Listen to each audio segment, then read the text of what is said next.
Well, Brad Barton is a North Texas-based artist who tells people stories and captures their emotions in sometimes fantastical, sometimes bizarre, I can attest you to that, and sometimes surreal ways.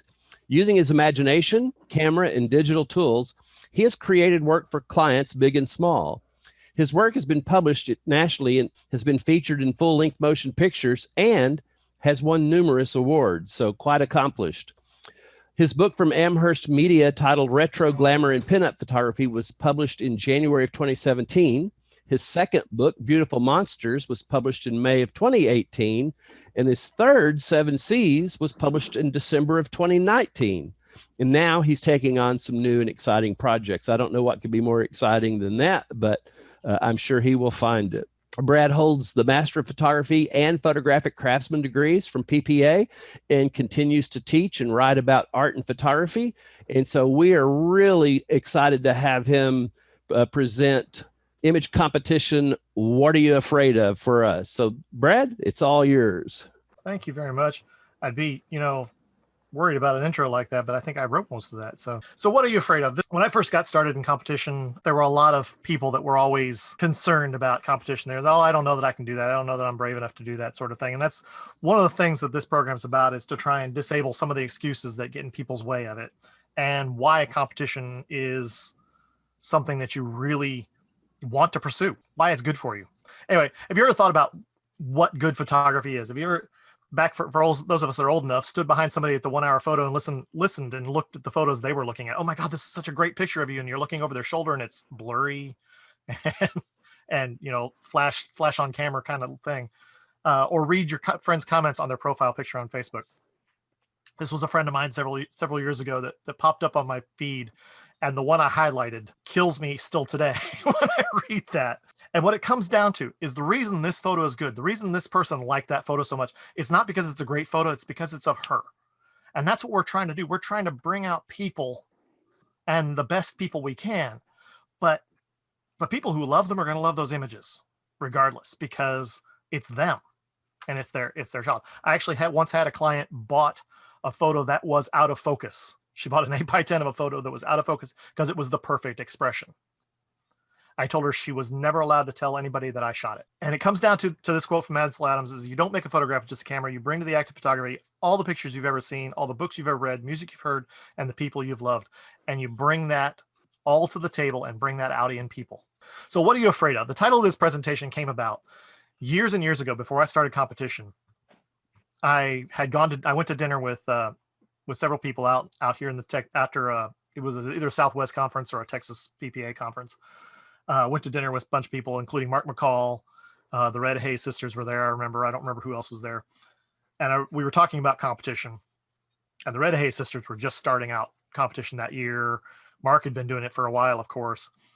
And I made a comment to Mark that, one of these days, because I was working in a haunted house business at the time. And I was doing all the promotional photography for the haunted house.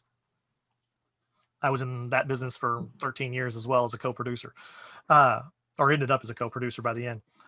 Anyway, I made the comment to Mark. I said, I've got images from the haunted house I'd love to just put into competition, just so I can be in the room when that print turns around. It's back when it was only prints. There was no digital. When that print turns around, and have all the judges go, what the hell? I wanted to see that reaction. I was joking that I wanted to see that reaction. And I showed Mark this photo, and Mark's like, no, actually, you probably should enter that.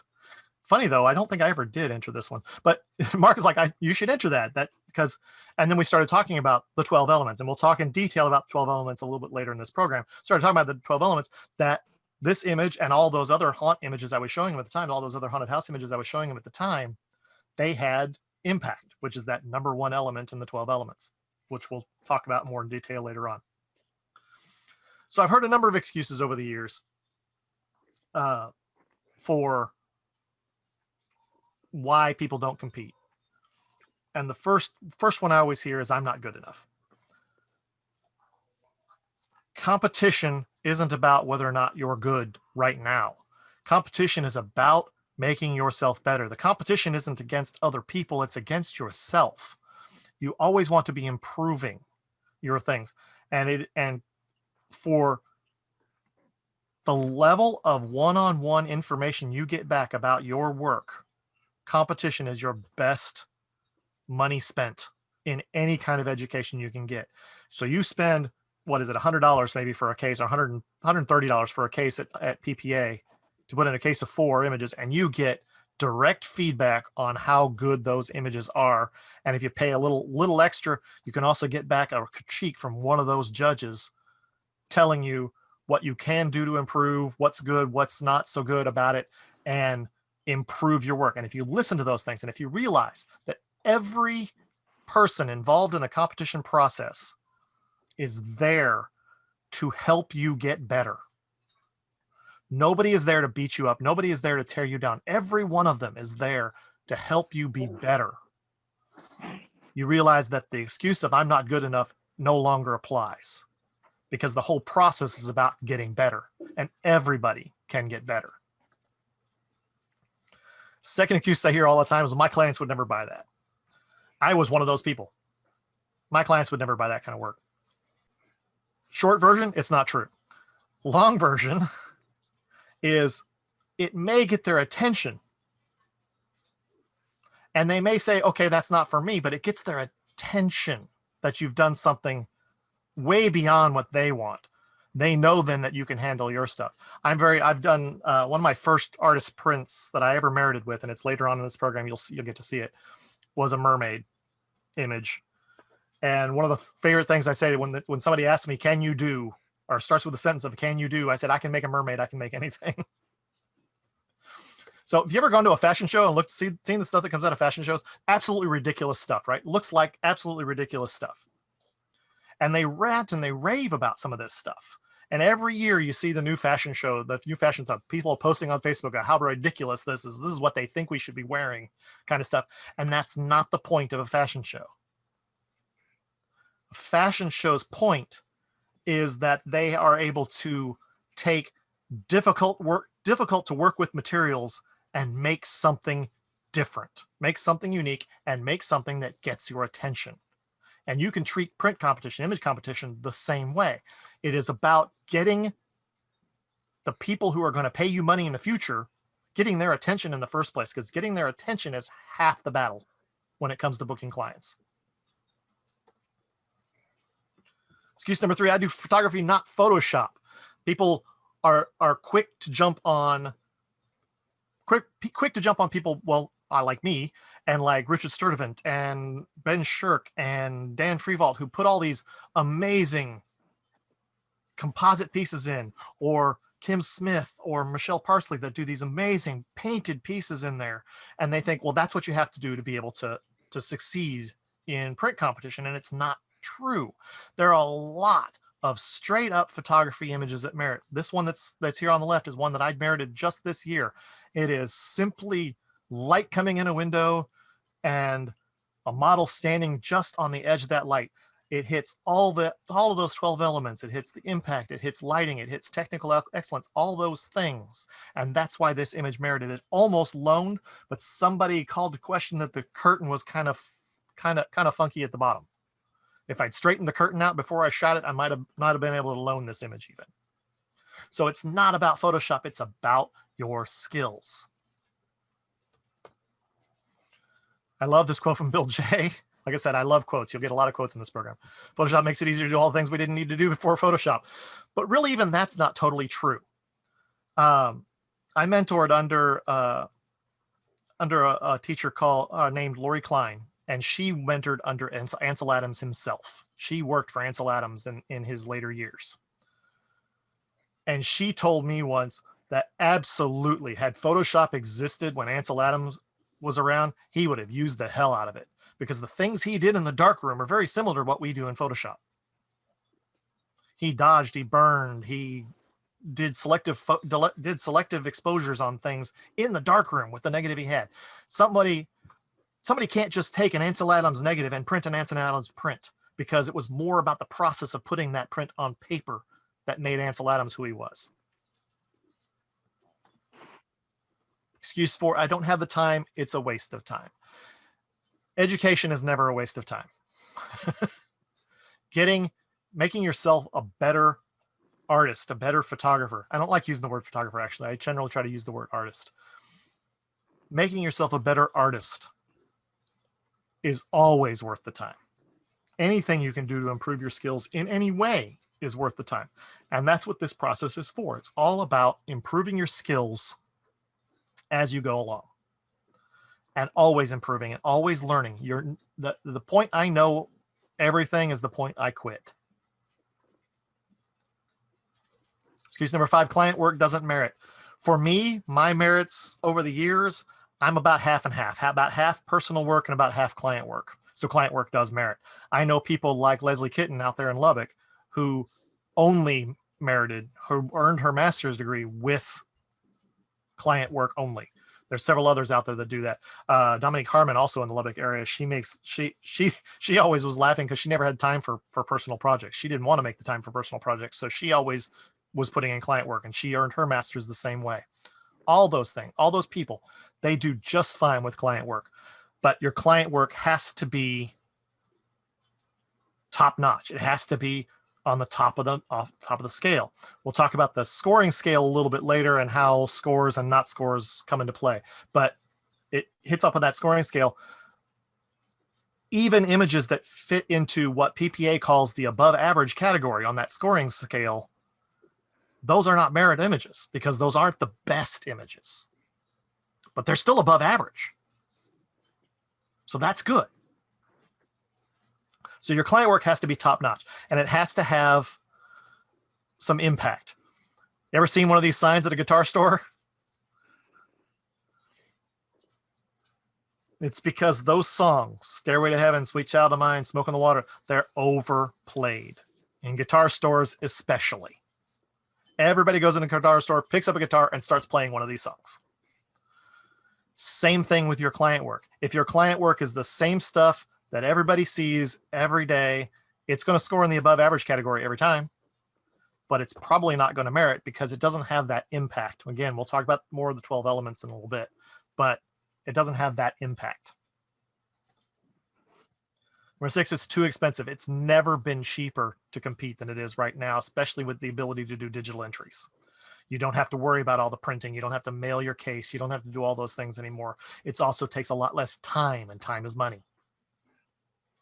This image did not merit, and it really irritates me still to this day. I love this image, but they never get it. Judges never get it. I don't have a studio. Well, you don't need a studio. Again, about half of my images probably, I'd have to go through and count them actually, but I think about half of my images probably were not shot in the studio. They were shot on location originally. This one in particular. Almost all the images that were here on the left during that section were merit images that I've done over the years. And the bottom line is, if it's important to you, you'll find a way. If it isn't, you'll find an excuse. But I want you to be able to find a way to make it happen for you. Stop being afraid of what could go wrong and imagine what could happen if it went right. Now, one of the things I noticed as I started doing print competition and started improving my skills and started improving the work I was doing, especially getting more and more artistic with my work, because the artistic stuff is what merited. I not only started noticing people were noticing me because of those things, but I also started noticing that they were willing to pay more for what I was doing. So I was not only getting better quality images, I was getting a better quality of client coming through the door. And that's the kind of stuff that can go right for you with print competition as you improve your skills, as you continue to learn. Remember that creativity is the ability to go from one failure to another with no loss of enthusiasm. I have failed and failed and failed in competition over the years. I have done competition.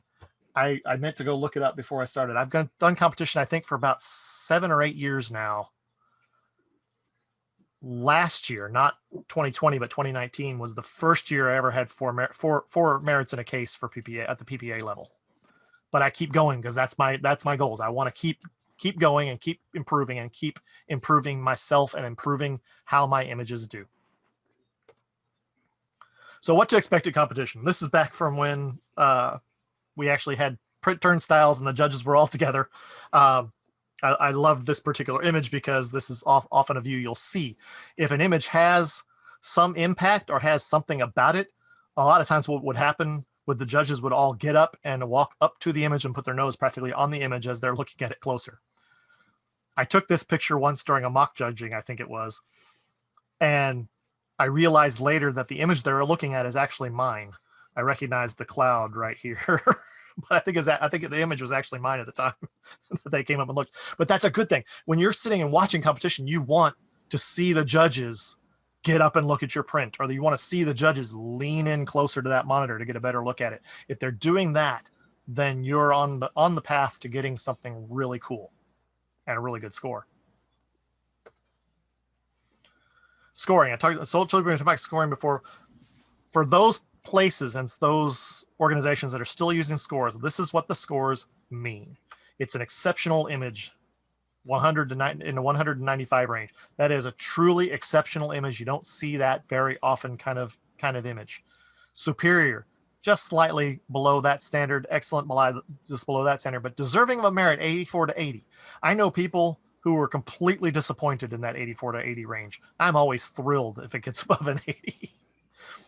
Above average, 79 to 75. 79 is a painful score to get sometimes, but it's at the very top end of above average. So you're still way better than everybody else, most everybody else that's out there. You're still in the top half of all the scores out there. And technically it's a bell curve from here. It's the images that are above average. There should be a lot of those, and the closer you get to that top score, there should be fewer and fewer and fewer of them. And that's the way generally that it works when you're watching print competition that has scoring. Now, PPA last year and this year, and Texas PPA this year also, are all going away from scores. They're going to be basically 2 scores, deserving of a merit or not. But that's okay, because you don't get confused by the number of scores. It helps the judges go a little faster, and it helps them get to the important part faster as well, of figuring out what the best of the best images are later on. And that's loan. We'll talk about loan in a second. But by taking scores out of the equation, it takes some of the competition with other people out of the equation as well. Plus, when PPA implemented this, one of the other feedbacks you get is you have a panel of 5 jurors that are looking at this, deciding if it deserves a merit or not, doesn't deserve a merit.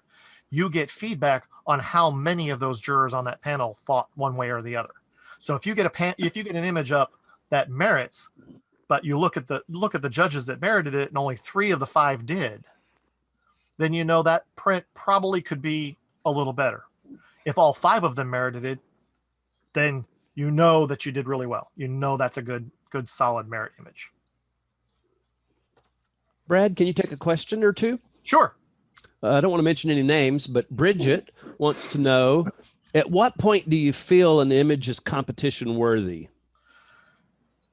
It's hard to say. Sometimes I don't figure it out until I'm looking at it later on.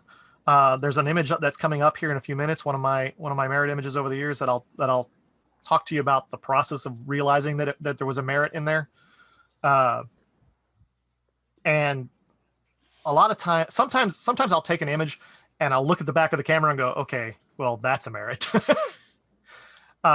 Sometimes even before I snap that shutter, I'll realize this image has got real good potential on it.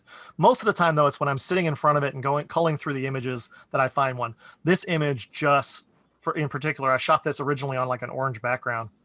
This image in particular, I knew it had potential, but I couldn't figure out what to do with it. It took me years to get to that point before I could figure out, probably 2 years before I figured out exactly what I wanted to do with it. And it was to cut him off that orange background, drop in some sort of Old West background, which I also shot, I think in Rosebud, Texas once when I was driving through.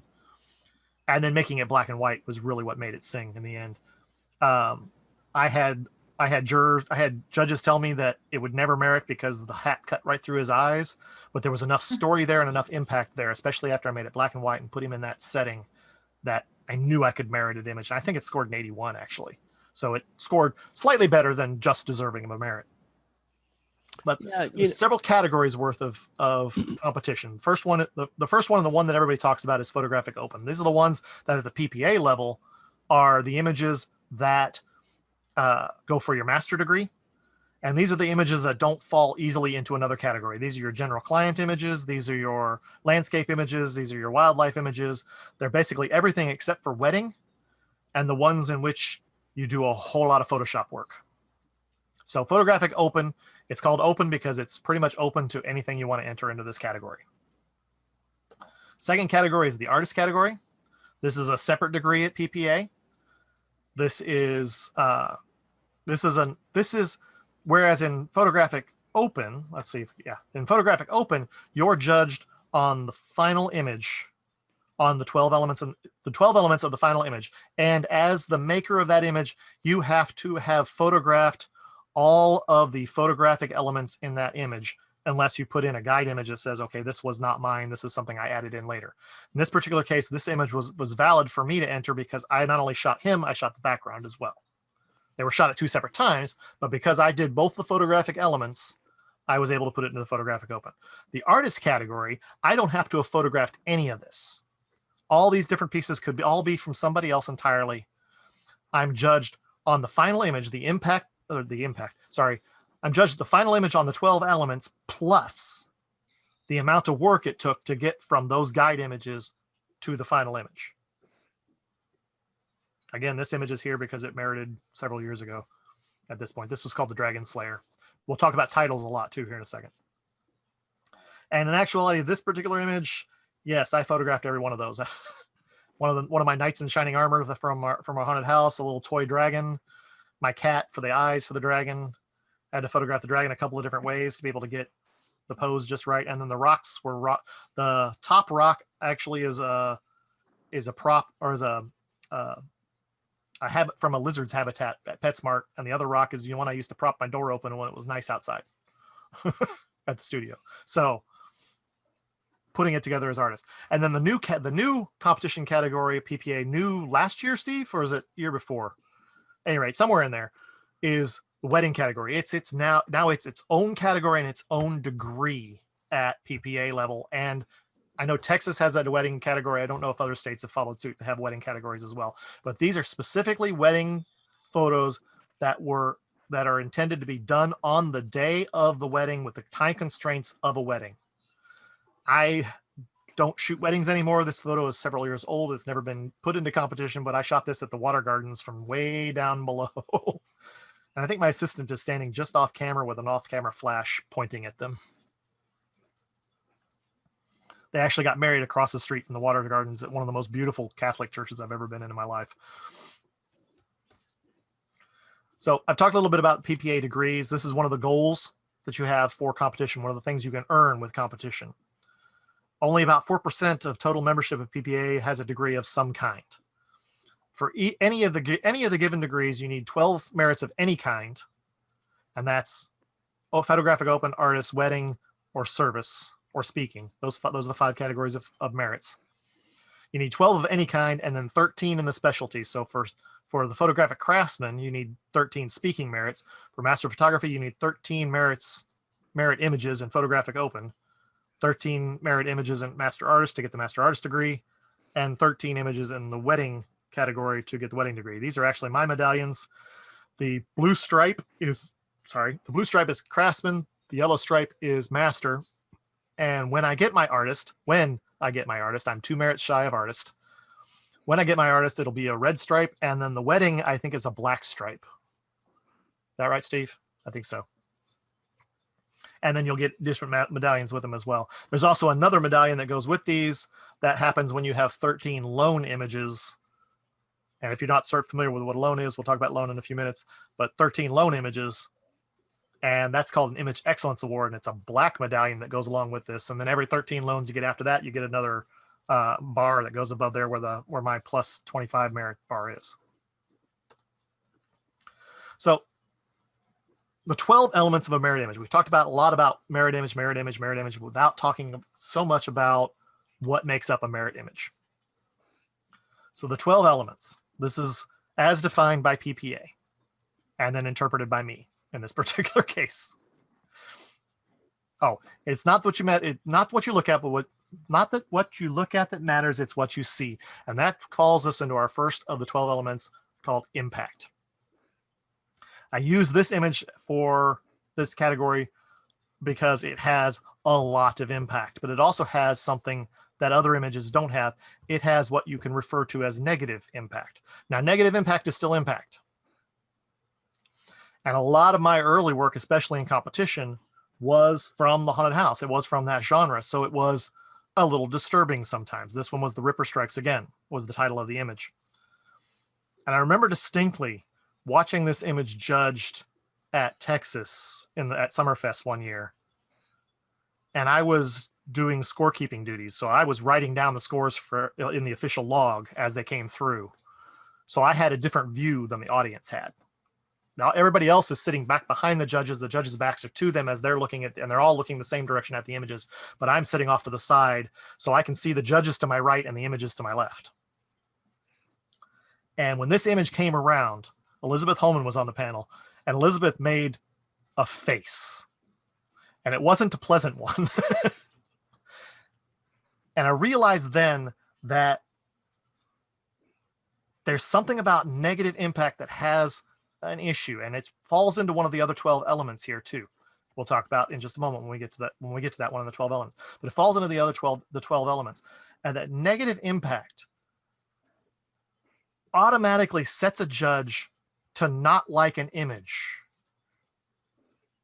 So you have to really nail the other 12 elements, or at least some of the other 12 elements, to even merit it at that point. Yes, it had impact. They know it impacted them. But does it have storytelling as well? Does it have the technical excellence as well? Does it have the lighting as well? We'll get to those things here in just a second. Those categories as well as just saying. But it has to have hit several of the other elements. Pretty much for an image to merit anyway, it has to hit several of the elements, several of the 12 elements to be able to do it. To go lone, it needs to hit at least half of them or more. Technical excellence is the second one. There's a good story that goes behind this one. I'll talk about it when I get to some before and after images later. But technical excellence, this is all the bits and pieces, the contrast levels, the lighting levels, the separation from the background, all those things. Are all those things working together to create a quality merit image? Creativity. Does the image show that there's creativity involved? This image was called Disapproving Pelican. There's our impact again, and our impact from the title. I managed to watch this get judged at both levels, at the district competition when it originally merited, and again at the lone judging. And every time this image turned around with that title, the judging panel all laughed. And if you know that, if you can get the judge panel to laugh in their entirety at an image when it comes around, you'll merit it almost every time, because it really has a strong positive impact at that point. So creativity. Does the image show creativity? This is another one of the 12 elements. Style. Does it have a distinct style to the image? This is Angel in Disguise. Composition.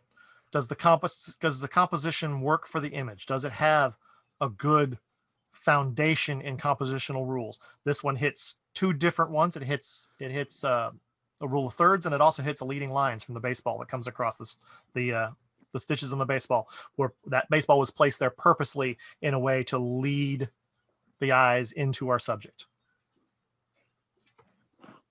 Presentation. I don't generally recommend going crazy on the presentation. This is the mat you put around it and how you present the image overall. When you're printing, having a dark edge on one side is a great thing. There's a famous story, well, famous to our group anyway, story of a friend of mine who had an image that scored a 99 in competition. And the only reason it didn't score a 100 was one judge would not let it go that it had been printed on white mat board. And he saw that white edge as it turned, and it bothered him. With a black edge, she would have gotten a 100 across the board on it. But I don't generally go crazy on presentations, but this one called TikTok needed it. I felt like it really needed to have something extra in the presentation. So I added the hands digitally. This was not a physical print. Physical print, that would have been really hard to put the hands on there and not damage other prints. That's one of the rules. You can't damage other prints with your print. But I felt like it needed something extra to go on that presentation to really push it over the edge. And I actually had one of the jurors, when it was being discussed, pointed out the presentation as what put him over the top to get it up into the score he gave it. I think it scored an 83. Color balance. Do all the colors work together? Is it got a good feel for the colors? Does it have a good choice of colors? Is there anything that's too harsh, too dark, too bright? And do all the colors that are there complement one another? This is Morning Glide. This is one of my first competition images ever. Center of interest. Is there a center of interest of your image? Is there something that the rest of the image draws your eyes to? In this particular case, the spotlight is on her, and I don't know if you can tell that well on this digital version across Zoom, but there's a spotlight and fog in the spot, or dust in the spotlight, that is all leading lines that lead you down towards her. This was called Forgotten. Lighting. This image did not merit, but I put it in here, and it's kind of fitting that Steve is actually watching this, because Steve is the one who pointed this out to me when I entered this at our local level. I entered this at our local level, the left one at our local level. Is the lighting the best choice for our subject? These two images were shot at the same time of the same girl, shot the same day. You can tell she's in the same outfit. One of my broad lit, one of my short lit. And you can see how inappropriate the broad light was for this image. I didn't realize it at the time until Steve pointed it out to me that one night when he was judging for something. I don't remember what he was judging for, but he was judging for our Fort Worth Guild. And I realized, yes, I had gotten so caught up in the subject and what it looked like, I didn't even think about the lighting. But lighting is going to be very important. Is your lighting appropriate for the subject? In this case, for her, you can see how much rounder her face looks with the broad light than it did with short light. The short light was way better choice. I think I might have entered the right one after a while, but I never entered the PPA level. Subject matter. Now this goes back to that impact thing I was talking about with the Jack the Ripper image. Is your subject matter appropriate?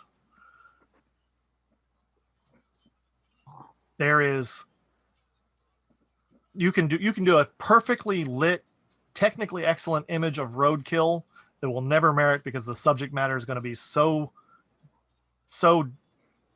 off-putting to your jurors that they're not going to merit it. That one element will drag it down so very much that they won't be able to do it. And I've always been skirting this line whenever I do anything within the horror genre. I always skirt the line of subject matter. Is it bad enough that that's going to drag it down, or will I still be able to get the impact I want, the storytelling I want, and still hit all the other technical excellences to overcome the subject matter? It's a hard road I put myself on sometimes when I do those images. There's a running joke between friends of mine and I that birds, especially pelicans, always seem to merit. I've merited every pelican I've ever put in. I've merited like 3 different pelicans over the years. Dogs, people will say dogs merit all the time. I've got a story on that one too in a moment. Babies and tutus, sleeping babies, all those things. They always seem like they merit. Dogs on couches always merit. Technique. Does it show good, strong technique both in camera work and in your later post-processing work? Does it have good, solid technique? And the 12th of the 12 elements is storytelling. Is there a story behind your image that will draw the viewer in and make them sit and think about it, and make them continue to think about it even after this image goes away and they're looking at the next one? I've long been the opinion, if you can really, really, really nail impact and storytelling, you can get away with a lot of those in between.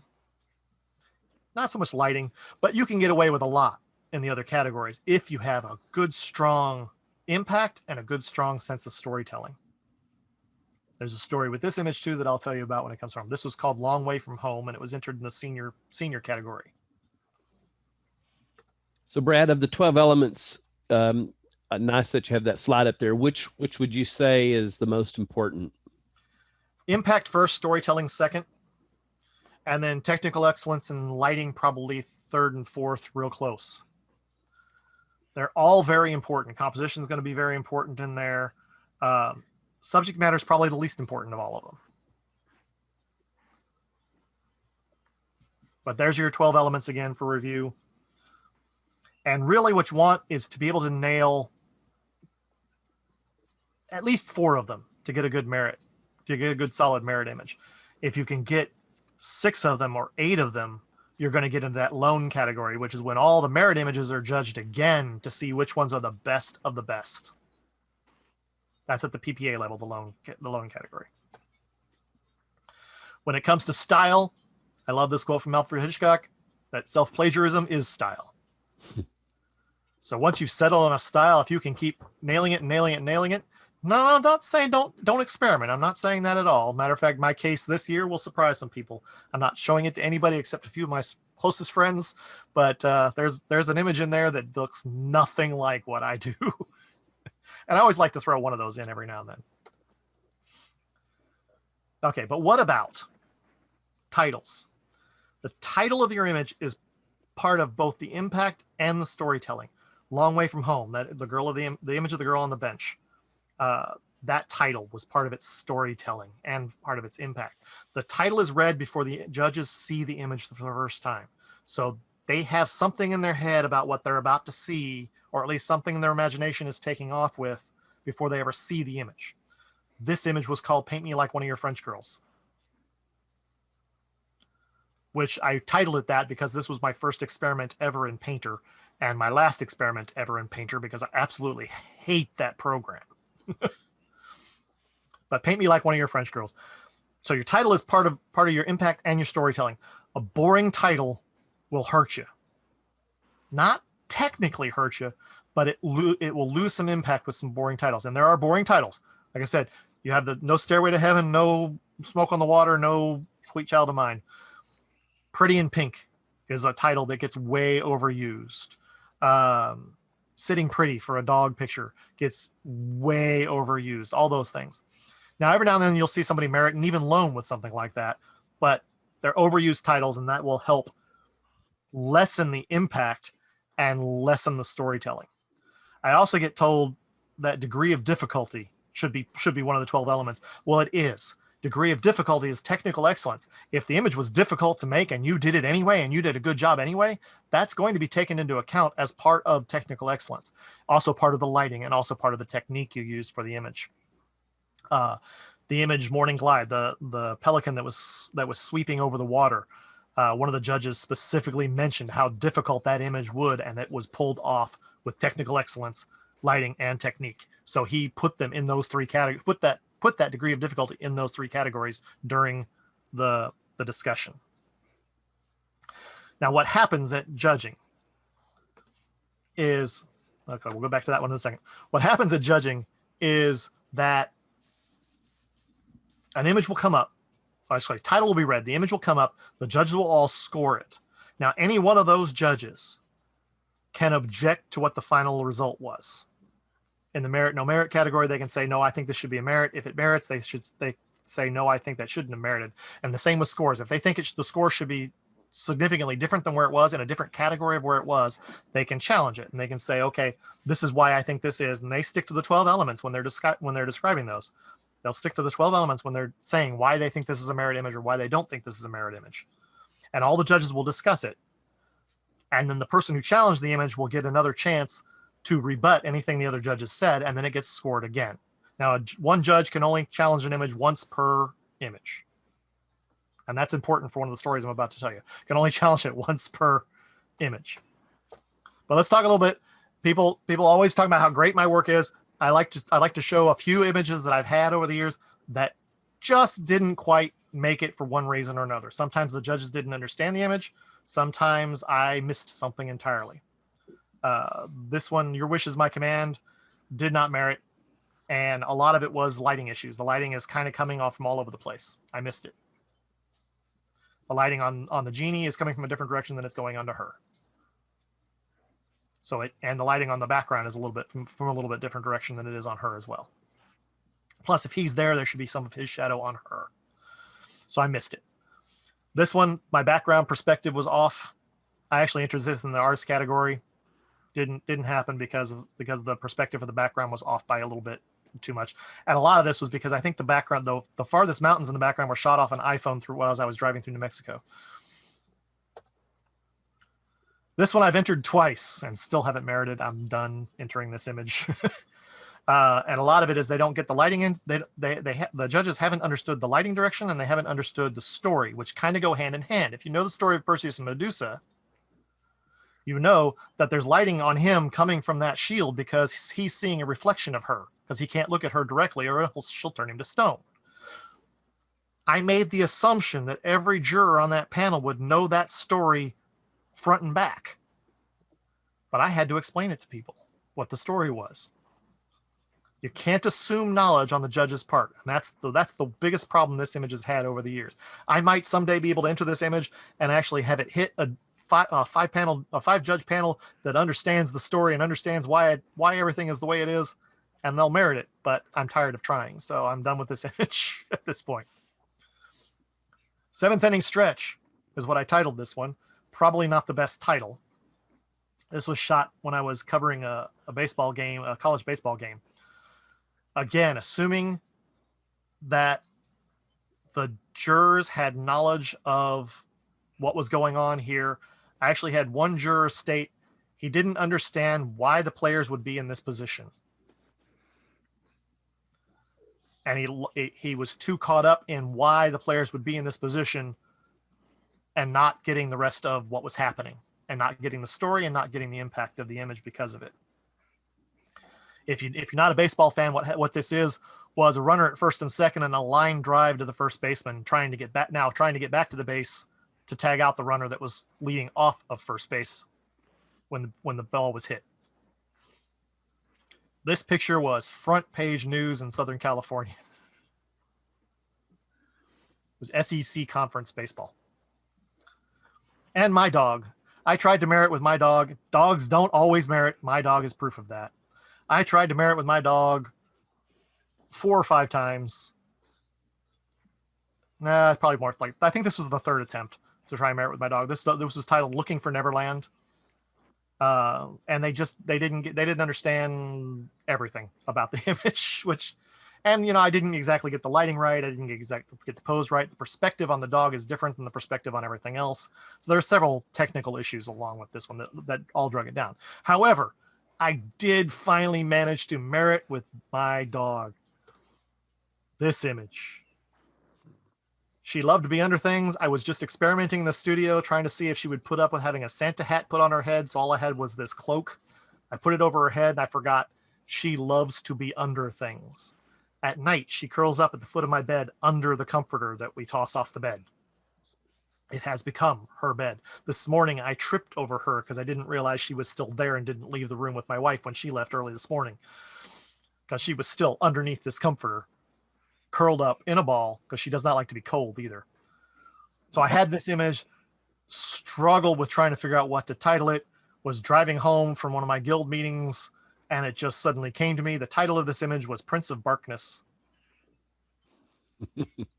Again, when it turned, every juror laughed, and I knew I had a merit image finally of my puppy. So some before and after images. For those people talking about the amount of Photoshop work that goes into things, you'll see some of these images had a lot, some of them had a little bit going on. And you were talking a little bit about when you know it's a merit image. Now, this image I shot at the encouragement of a mentor who was trying to tell me that I needed to do more hero portraits. I needed to get some sports people in. I needed to get some other people in and shoot from a low angle and light them like they were the hero of the story. And I did this one. This is one of those we talked about a minute ago. When do you know an image is a merit image? I knew this image could be a merit image as soon as I shot it. As soon as I saw it in the camera, I went, okay, this is a merit image. And it was turned black and white because his gloves were bright red. That was the only reason I turned it black and white, is because the gloves were bright red. Now, I took this image and I turned it into, and fixed the contrast a little bit and turned it into this image. And I entered this at Texas that year, my first year competing at our Summerfest. All 3 of my other images that came up before this one did. Morning Glide was one of those images. It scored like a 95. A commercial image that did not merit at PPA level, but merited at Texas, merited in the 80s. Life is a Cabaret, the girl that was sitting against the wall, smoking a cigarette. That image merited. And then this image comes up. I'm 3 for 4 at this point. This image comes up. Scored a 79. Remember what I was talking about before? What happens? A juror challenges it. And they all talk about it. They score it again. 79 again. Okay. Wait, no. A different juror this time challenges it. And they all talk about it. And each person that's talking about it is trying to come up with something different about why it is or isn't a merit for them. Because it's right on the edge. It's right at 79. Well, after the second challenge, they score it again, scores a 79. I hang my head and think, okay, that's it. 3 for 4 is not bad for your first time out.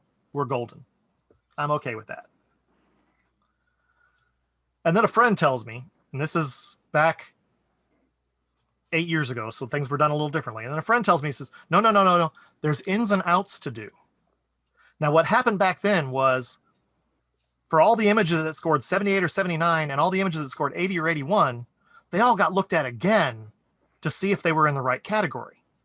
The same way, the same kind of judging that was done before, only it was a thumbs up, thumbs down. Yes, they belong as a merit. No, they don't. All those 4 scores. So this image was a 79. It comes up in the ins and outs. So it comes up on the ins and outs. It's judged, stays the same, stays a 79. Okay. A judge challenges it. This is the third challenge now on the same image. And they all talked about it. Judged again, stays the same. A different juror challenges it. And they all talk about it again. Now, 4 challenges now. They all talk about it. And then judge it again, stays the same. This is a really painful process at this point for somebody who's on their first time being judged in competition. I was ready to just walk out of the room crying. And then the other thing that can happen in competition is the jury chairman, who in this particular case was Gabriel Alonso. The jury chairman can challenge an image also if he thinks it's not where it belongs. He doesn't actually cast a vote unless there's a disqualification.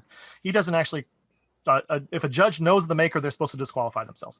He doesn't actually get a vote otherwise. So after all this, has gone through 4 challenges total, 2 different challenges in ins and outs. Gabriel Alonso says, no, I think this is a merit image. I see, and of course he's doing this, if you know Gabriel, he's got this great Spanish accent. He says, I see this as a man stepping into the arena, and he's got his fists up, and he's mimicking the photo. He's stepping out of the dark into the arena. He is ready to fight. The title of this image, by the way, was "But the Fighter Stands Alone." Oh, but the fighter still remains.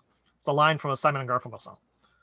Because the song "The Boxer" was running through my head the whole time I was working on this image. He says, I see him stepping out of the dark, ready to fight. He's going to go into that arena and he's going to win. And that's all he was talking about. He created this whole story, 12th element of the storytelling. He created this whole story around and got the jurors' imaginations. They judge it again and it merits. So it scores an 80. I'm 4 for 4 in my very first competition at Texas. I take all of that advice, all those things that the jurors were talking about, because I was in the room the whole time through all 5 challenges, took all those things that were being talked about and made changes to it. Sent this on to districts. It merits at districts and then loaned. This is what I mean by everybody in that process is trying to make you better. If you just step back, put your ego aside, and listen to what they say, it makes you better. So here's Life as a Cabaret before and after, shot outside. I put a purple gel behind her because I liked it at the time and decided it was too much. Took the shadow out in Photoshop, turned it black and white, and flipped it around so that it had better composition. This is Morning Glide straight out of camera. This was literally, I had been standing on the end of this pier, hoping this pelican would come down closer to me he was swimming. He was swimming and fishing. A quarter mile away from me. I was standing at the end of the pier, hoping he would come down towards me. I literally had put the lens cap back on the camera and was turning around when I heard him squawk. I turned back around to see him flying my direction, low over the water, pulled out the camera, and did click, click, click, click, click as he passed. And then the next words out of my mouth were, "Please be in focus. Please be in focus. Please be in focus." And it was. Turned it around, changed the color harmony a little bit, gave it a great presentation. At the time, it's got this particular presentation because at the time, only a non-master could enter something that wasn't in the 8:10 ratio, the 4:5 ratio. So I had to add all this extra space to it, but it actually helped the composition of the photo too, to put all the extra space to it. Cropped down the image and merited that one. Glory days. This is another one of those images I looked at in camera and went, I think I can turn this into a lone image, or turn it into a merit image. I mean, this guy is Billy Blair Jr. He was a pitcher in the Negro Leagues. He played on the same team as Hank Aaron before Hank Aaron moved up to the majors. And after he retired from baseball, he moved to Dallas and started one of the first Black-owned newspapers in the South and was a very strong voice in the civil rights movement as well. This picture was taken right between him taking puffs off of a giant cigar while he was being interviewed. This is the image I was talking about before. I said I had an image later on to tell you the story of finding a merit image in it. I had this image. It had been in my portfolio for a while. I kept thinking, there's something here, but I don't know what it is. And I was flipping through images on my computer. And when the way I was flipping through them, it was only showing me pieces of the image, showing me small thumbnails of the image. And I saw that and went, okay, that's it. Black and white, made sure all the contrast, all the details were still there in the dark, in the blacks. Titled it "While My Guitar Gently Weeps," because I knew, and it happened, I knew that somebody was going to object to it, saying that the image was not, that she was not prominent enough in the image. But by calling it "While My Guitar Gently Weeps," one of the other jurors pointed out, says, no, she's not the subject of the image, the guitar is. And that's exactly what it was. This image was shot for that guitar maker. That's why his logo is so prominent in the image. And it was entered into the commercial category, not portrait. And that's what the other juror pointed out to him. And it merited for those reasons. This is Paint Me Like One of Your French Girls. A terribly underexposed out of camera image that I really desperately wanted to save because I love this girl. I've been shooting her since she was 19 and she just turned 34. So I've been shooting her for a little while.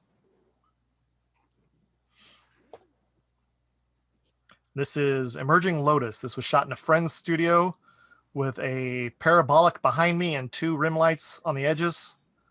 I knew this image had potential too, and it loaned in this format.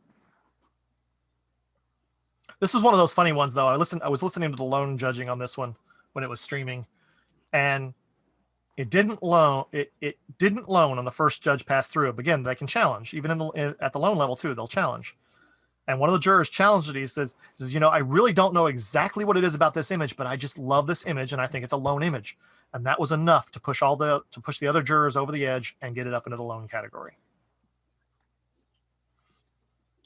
Disapproving Pelican. I was playing with this one, and this is one of the big things that got me through a whole competition process was finding a group of friends that were all working on their master at the same time. And I had been playing with this image that I shot down in Corpus while I was on vacation. And of course, I knew that the pelican that was in the background there, swimming in the background behind him, was going to be distracting. So I extracted him. And I posted just the extracted version up in my friends group. And one of them, I think it was Tracy Page, said, go with that, with the white background, and see what you can get out of it. And as I started to do the painterly effect on it, and that was a painterly effect in this case. This is not Painter. I did most of the painting in my editor instead of in Painter because I despise that program and I never want to touch it again. Anyway, as I started to do it, it started to remind me of a loan image that Sandra Pierce had. So I went after that style a little bit that Sandra had done with her lone image that she had. I think she even won a grand imaging award on it the year before with an ostrich. So I started going for that style. And the more I did it, the more it looked like Sandra's work. And I really started to really enjoy it. And he scored an 84 out of the box, wasn't challenged, and then loaned as a unanimous loan when he came up. And Disapproving Pelican was always his title. Even while I was shooting it, Disapproving Pelican was his title. Because what was happening here, if you ever go to the coast to do photos, and you want to do photos of pelicans especially, go down to any of the fishing docks and wait for a fisherman to come in with his catch and clean his catch. Because what those fishermen do, in spite of all the signs that are all around them, those fishermen throw their scraps into the water and the pelicans eat it. They come up like freaking dogs waiting for a treat. They want those scraps so bad. And this picture, you see the one behind him swimming, he was off in the distance. But underneath me at this point, down in the water, real close to me, there are pelicans everywhere. There were probably 24 pelicans in the water and standing on the dock in front of me when this picture was taken. This guy is standing out on the pier of the dock, looking back and forth like, I want to get closer, but I can't. So he was disapproving of the whole situation. This was also around the same time of the meme that was running around of disapproving squirrel is disapproving. So that's how he got his title. This is Long Way From Home, straight out of camera. And this was almost an accident of a photo. We'd been shooting in this place, this old abandoned building, which we had legal access to, this old abandoned building all day. And she just sat there on the bench for a rest for a moment. I was setting up something. I turned and looked at her. I said, don't move. The lighting is perfect on you right now. I took that picture. And again, I didn't think anything of it. This is how, when do you know a merit image is a merit image? I didn't think anything of it. I even posted it as a cover on my Facebook timeline. And it had been up for about 5 minutes. And I got a private message from Edith at BWC.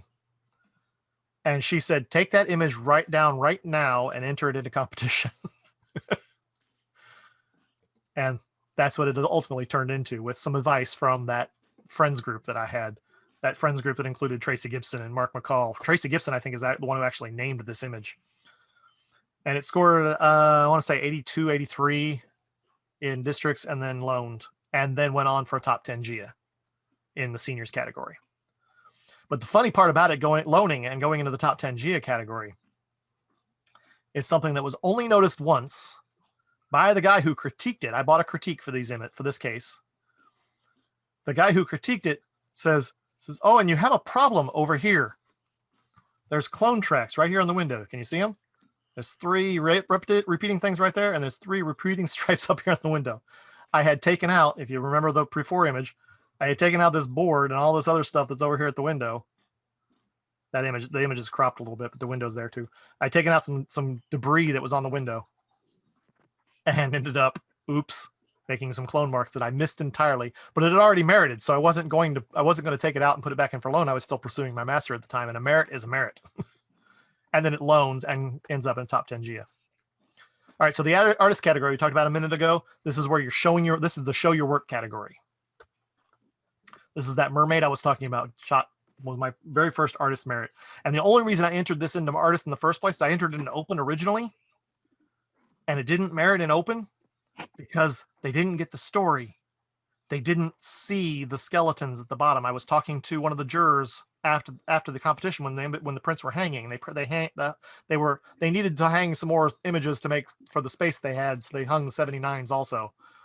I was talking to one of the jurors who was a friend of mine, and pointed out the skeletons to her, and she says, I didn't even see those, and neither did anybody else. So I said, okay, fine, you didn't see the skeletons. I'm going to put it in the artist category where you don't have any choice but to see the skeletons because they're in the guide images.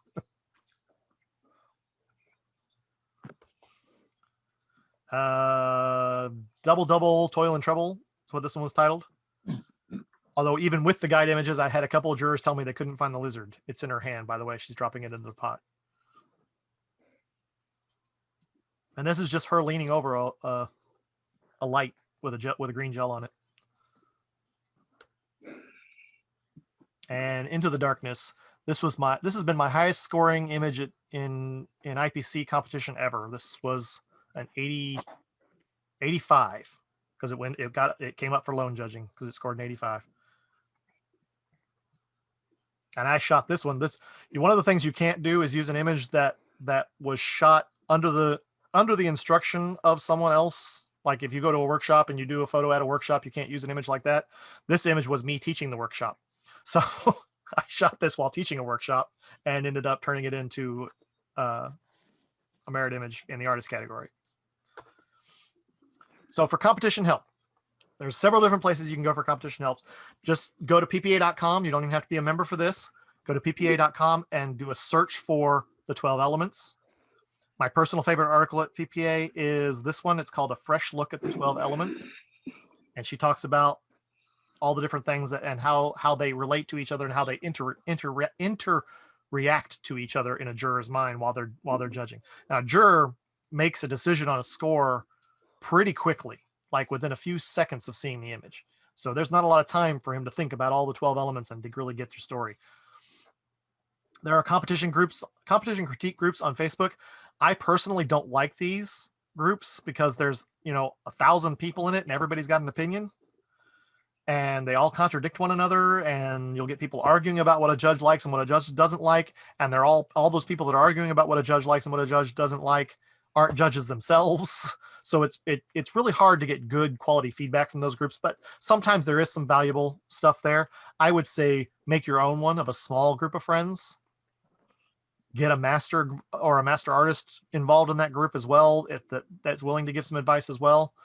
And that will give you a lot better feedback than one of the big competition groups. Find yourself a competition mentor. Find somebody who's already been where you are. One of the things that we're told, one of the things we practically swear an oath to when we receive our degrees is that we will help people who are trying to receive their degrees. So find a master who's already a master and talk to them about being your competition mentor, help you pick your best images, help you improve your work enough that you can start meriting and get on that path to master as well. And then PPA this week or last week has just opened up critiques again. You can submit however many images you want at $10 a piece, and they will give you a qualified juror will give you a critique on that image on what's good, what's not so good, what can be improved, and how to improve it. I submitted some on Saturday. I got one back on Sunday, the next day. The others haven't come back yet, but I got one back right away. So that resource alone, the critiques that you can get from qualified jurors at PPA are really, really worthwhile. And $10. Remember that one excuse about it's too expensive? It's not. $10 is nothing, or should be nothing. If $10 is a lot of money to you, then you need to be charging more for your 8x10s. Where do you find your inspiration sources? This is one of those questions I get asked all the time, so I've had to think about it a lot. And actually, I'm about to start another side gig about finding your own creative voice, which isn't ready yet, so I can't even tell you about it other than that. But finding creativity is one of the hardest things you can do. Inspiration sources that I use, I go through the loan book. Marathon prints a copy of all the loan images every year from PPA and sells it for like $50, $55 a piece or something like that. Big, heavy, thick book. I've got two of them right here on my shelf. I don't know if you can see them on my shelf behind me. That I'll pull out and I'll look at them and I'll look at the titles. Sometimes I'll just go through and read the titles. Sometimes you'll find an inspiration just in a title alone. You can watch competition live these days. Streamtheipc.com is IPC judging when it happens at the PPA level. Printcompetition.com, some state or other affiliate has always got something going on at printcompetition.com. You can enter there or you can just watch and listen there. I use Pinterest and Google image search when I have an idea a lot. I'll just type in a general term of what I'm trying to do and look and see what other artists have done. Excuse me, what other artists have done. Hollywood. I watch a lot of movies. I watch a lot of TV shows. I'm awful about watching TV shows for the lighting. I love looking at the lighting in TV shows. And if you're a science fiction nerd like me, go watch Voyager. Just watch a couple episodes of Voyager. The lighting director for that show absolutely adores Rembrandt lighting. Everybody in that show at almost all times is Rembrandt lit. It's hysterical, and it'll take you completely out of the show as you watch it. Stories I've read, fairy tales from my childhood. I was a big comic book fan for many, many years. And of course, horror. I spent 13 seasons in a haunted house business. So horror is a big influencer on me. And other educational opportunities. Go to Texas school, go to any of the affiliate schools, go to workshops. You'll pick up things and inspiration for ideas. Look at what other photographers are doing. A lot of photographers will say, don't look at what other people are doing. I say do. Not because you want to copy them, although sometimes copying is the quickest way to learn a technique. Trying to copy what somebody else has done is a good way to learn a technique. But let them inspire you. You'll pull away things that you can add into your own workflow and into your own work. Competition options. If you've got local guilds, you can enter at that level. There's state guilds. Some of the state guilds, I think Texas, and actually I know Texas is one of them, that allows out-of-state members, or people who aren't members of TPPA join in the competition. They're not eligible for the awards in that competition, but they can compete and they can get a score and they can get feedback. So that's one level to do it. Just look at printcompetition.com. You can find those things. And then district and IPC levels of PPA competition as well. District and IPC are two different beasts, but it's the same year. You can merit something at district. Once it merits at district, it gets what's called a seal. Sealed for merit at district. Send it on to IPC and it gets judged again for loan. Or you can send it in for the first time at IPC. It'll get judged for merit and then judged for loan if it merits there. So you basically get two chances at the IPC level, at the PPA level, to merit an image. After all this that I've talked about today, how do you really know that you're ready? My favorite quote about being ready. Lorne Michaels from Saturday Night Live. The show doesn't go on because it's ready. It goes on because it's 11:30. You're ready now. Even if you don't think you're ready now. And you need to be. This is about you and your education and making it work for you. And I want to see every one of you doing this. My photographer manifesto, I try to include this in every presentation I do. I want you to emphasize community over competition. You're not competing with each other. You're part of a community. As you improve, we all improve, and lift others up because a rising tide lifts all boats. Jealousy sucks. Don't compare your B-roll to other people's highlight reels. This is one of the reasons why I showed you my failures. And remember that everyone is discouraged at some point, even Richard Sturdivant. Ever tried, ever failed, no matter, try again, and fail better. Some upcoming dates. Texas State competition opens on March 1st. Competition dates are the 26th and 27th. So the deadline for that one's going to be around the 24th or 25th. I don't remember exactly off the top of my head. PPA IPC district competition opens up on March 2nd, the next day, but it closes after Texas. So if you entered into Texas, you get feedback there and then make those changes and then enter it into IPC or enter a district. That's perfect. That'll be perfect timing. District competition will be in May. IPC entries open in July, and then the IPC competition judging will be in September this year.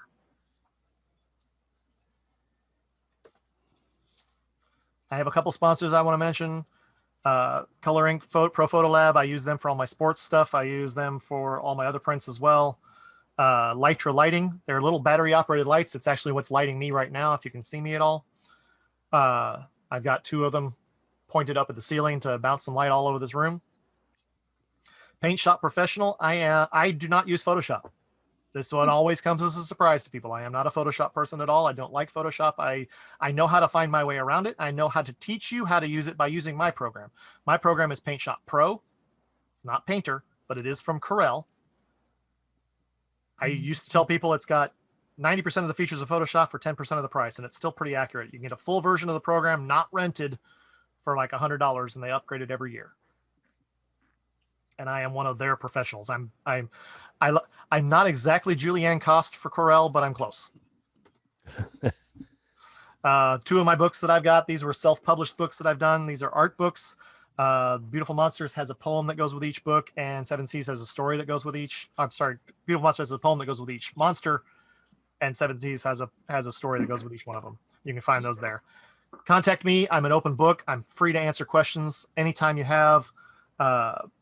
there's my contact information, my phone number, that you can text me that anytime, my email address, my 3 main websites for my 3 different brands.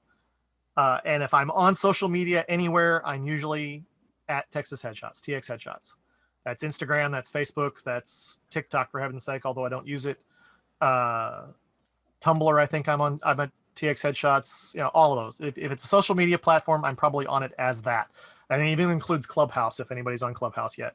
I don't use it yet because I haven't figured it out yet, but that's where I am. I'll just want to expand upon Bridget's question about at what point do you feel an image is competition worthy?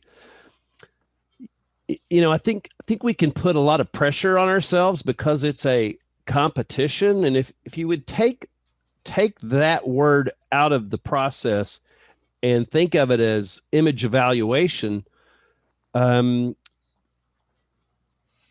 take the pressure off, submit the image, and the judges will tell you if it's worthy.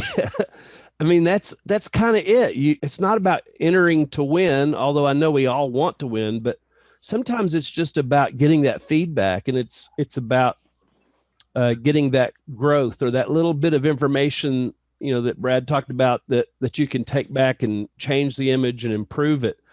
And, I think it's why our process is so good but if you kind of start with a mentoring group, which PPA&M is trying to establish this year for those who want to enter competition, just to kind of help each other out. That's your experimental room, I guess. And then you enter it in a state competition and get that feedback. And then you enter it into districts and get that feedback and make whatever last minute changes you want. If it doesn't succeed at districts, you got one more chance to go redo it and get it ready for the big show. Or enter something else. Yeah. Or find something completely different. So I think the process that we use is a perfect process to work through an image, because I don't think any of us enters an image. It doesn't look eventually like it did when it came out of the camera. Eventually it goes through a lot of different transformations, and Exactly. It's all these little processes that help it go from one thing to the next to the next. And I'll tell you, every single shoot I do, and 80% of my business is headshots. I do straightforward, boring actor headshots. That's my bread and butter. Every photo shoot I do, whether it's a personal project or a client, I will take a second look at it before I archive it. I'll take a second look at it and pull any images I think that might be competition worthy and put them in a folder. So when it comes time around to start looking at what I might want to enter into competition, I start in that folder and say, okay, this one is better than that one, and weed it down to 4 images. You had talked about the 12 points and what were most important. Impact was number 1. And I think it is, yes. Storytelling was number 2, and you had a 3 and 4 I didn't catch. 3 and 4, I would say, are lighting and technical excellence. Composition is going to be right up there as well. After that, there's a whole bunch of them that are really all almost equally important. One of the things that you're going to learn through the process of image competition is learning how to separate your feelings about the subject from the image itself. They'll tell you, there are people that will tell you, don't ever compete with your own pets or children. And the reason for that is not because it'll hurt your feelings when they don't merit. It's because you are not independent enough to judge it, whether it's a good image or not, because of that thing I talked about at the beginning. What is good photography? You're not unbiased enough to say this is a great image, because you're seeing the person in the image, or the pet in the image, not the image itself. So how many times do you have people look at your images before you feel like they're ready for IPC? Like I said, I've got a couple friend groups. We've got a group right now, a small group that we're right now all pursuing our master artist degree. And we show each other things that are early in the process. Chris Ritchie's in that group. He just showed a picture the other day that he'd been painting, just the leaves he had been doing for a painting he was creating. Wow. Okay. And we're giving him feedback on his leaves. that's how in depth we're getting on each other's work on these. Right. You know, Okay. Janelle Randall's in that group. She just got her master artist this last year, and she will show images when she's first starting to composite them together before she even starts the painting process, and they look like hell. But she gets an idea of what the lighting's going to look like and what the composition is going to look like before she ever gets to the Okay. page that way. And we'll help her along on the lighting and the composition before she ever has to start painting it.